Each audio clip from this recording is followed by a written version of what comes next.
Hello, high, नमस्ते अनि नमस्कार। म चाहिँ आज हजुरहरूलाई हाम्रो घरमा भएको पुरानो भाँडाहरू, काठको भाँडाहरू म देखाउने छु। घिउ हाल्ने भाँडाहरू म हजुरहरूलाई देखाउने छु। यो चाहिँ प्राय लोप हुँदै गएको छ। पुरानो भाँडाहरू हुँदैन नि त।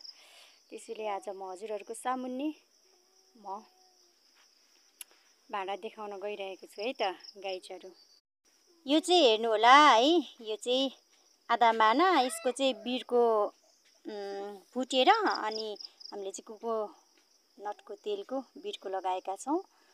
यो चाहिँ आधा माना, यसमा चाहिँ आधा माना जान्छ। अनि यो चाहिँ एक माना, यसलाई चाहिँ माने भनिन्छ है।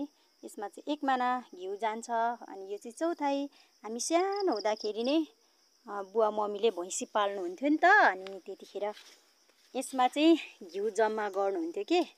यसमा चौथाइ भनेको चाहिँ 4 माना अट्ने भएकोले चौथाइ भन्नुभएको हो। घिउ पनि हेर्न सक्नुहुनेछ।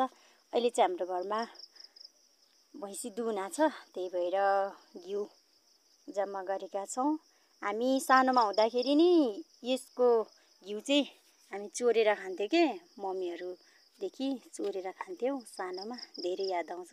यो पुरानो भाँडाहरू चाहिँ हाम्रो घरमा छ। हजुरहरूकोमा पनि छ छैन है? हाम्रोमा चाहिँ छ है, यो पुरानो भाँडाहरू घिउ हाल्ने। किनभने यो पुरानो कुराहरू चाहिँ लोप भएको छ क्या अहिले। प्राय मानिसको घरहरूमा हुँदैन। तर हाम्रो चाहिँ जे होस् बुवा मम्मीले जोगाएर राख्नु भएको छ। हजुरहरूले देखिसक्नुभयो।